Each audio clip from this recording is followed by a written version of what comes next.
Hi, నేను మీ గాయత్రి. ఒక 1 year వరకు గోల్డ్ కొనొద్దు, తర్వాత రేట్స్ తక్కువ అవుతాయా?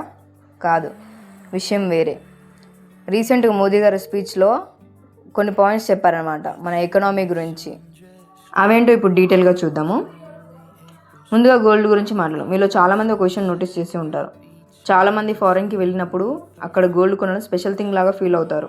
కానీ నరేంద్ర మోడీ గారు ఏమన్నారంటే గోల్డ్ కొనొద్దు అనట్లేదు ఆయన, మన దేశంలో కొనండి అన్నారు అంతే.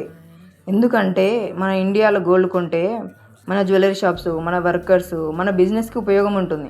కానీ ఫారెన్లో కొనడం వల్ల మనీ బయటికి వెళ్ళిపోతుంది. ఒకసారి ఆలోచించండి. అదే మనీ మన కంట్రీలో సర్క్యులేట్ అయితే మన కంట్రీ ఎకనామీ ఎంత స్ట్రాంగ్ అవుతుంది. ఇదే పాయింట్ ఆయన ఇండైరెక్ట్గా ఎక్స్ప్లెయిన్ చేశారనమాట. నెక్స్ట్ ఏంటంటే అక్కడితో ఆగలేదు, నెక్స్ట్ పాయింట్ కూడా చెప్పారు. ఇంకో ట్రెండ్ గురించి మాట్లాడు, అదే డెస్టినేషన్ వెడ్డింగ్. ఈ మధ్య చాలామంది ఫారిన్ కంట్రీస్లో వెడ్డింగ్ చేసుకోవడం స్టేటస్ సింబల్లా మారిపోయింది. లాక్స్ కాదు, క్రోడ్స్లో స్పెండ్ చేస్తున్నారు. కానీ మోడీ గారు ఒక ఇంట్రెస్టింగ్ పాయింట్ చెప్పారు. ఇండియాలో ఎంత బ్యూటిఫుల్ ప్లేసెస్ ఉండగా ఫారిన్ ఎందుకు? నిజం చెప్పండి. రాజస్థాన్, గోవా, కేరళ, కాశ్మీర్ లాంటి ప్లేసెస్లో వెడ్డింగ్కి పర్ఫెక్ట్ కావా? మీరేమంటారు? మీ థాట్స్ ఏంది? కామెంట్ చేయండి, మర్చిపోదు కన్ఫామ్గా కామెంట్ చేయండి, నేను మీకు రిప్లై ఇస్తాను. ఇంకా ఏమన్నారంటే ఆయన, ఇక్కడ వెడ్డింగ్ చేస్తే మన టూరిజం, మన హోటల్స్, మన వర్కర్స్ అందరికీ ఉపయోగం ఉంటుంది. ఇలా ఇంకో ఇంట్రెస్టింగ్ పాయింట్ కూడా చెప్పారు. ఇంకోటి ఏంటంటే ఫారెన్ టూర్స్. ఇప్పుడు చాలామంది ఇండియాలో ట్రావెల్ చేయడం కన్నా ఫారెన్ ట్రిప్స్ ఎక్కువ క్రేజ్ అయిపోయింది.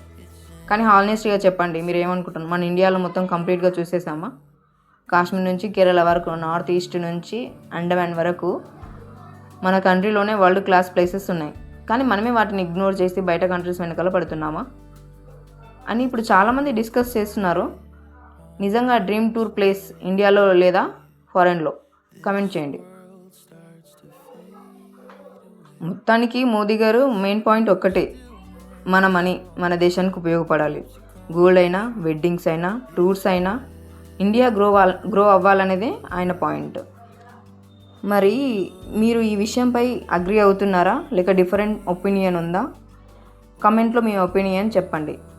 ఇంకా ఇలాంటి ఇంట్రెస్టింగ్ డిస్కషన్ కోసం ట్రెండ్ టాక్ విత్ గాయత్రిని సబ్స్క్రైబ్ చేసుకోండి. మీరు ఏమనుకుంటున్నారు? ఈ పాయింట్స్ అన్నీ మీరు అగ్రీ చేస్తున్నారా? అంటే గోల్డ్ కొనడము, లేకుంటే టూర్స్ గురించి ఇవన్నీ మీకు ఓకేనా? లేదు, కొందరికి ఉంటుంది కదా బయట దేశం వెళ్ళాలి, అక్కడ కూడా ప్లేసెస్ చూడాలి అని, మీరు దేన్ని అగ్రీ చేస్తున్నారు? బయట దేశం వెళ్ళి ప్లేసెస్ చూడాలనా, లేకుంటే మన ఇండియాలోనే బ్యూటిఫుల్ ప్లేసెస్ ఉన్నాయని అగ్రీ చేస్తున్నారు? అవుట్ ఆఫ్ కంట్రీనా, ఇన్ అవర్ కంట్రీనా? ఒక్కసారి కామెంట్ చేయండి. సరే, మరి ఇప్పుడైతే మనము టోటల్గా 3 పాయింట్స్ బ్రీఫ్గా డిస్కస్ చేసాం. మిగతా 4 పాయింట్స్ ఏంటి? దాని గురించి ఎవరైనా తెలిస్తే కామెంట్ చేయండి.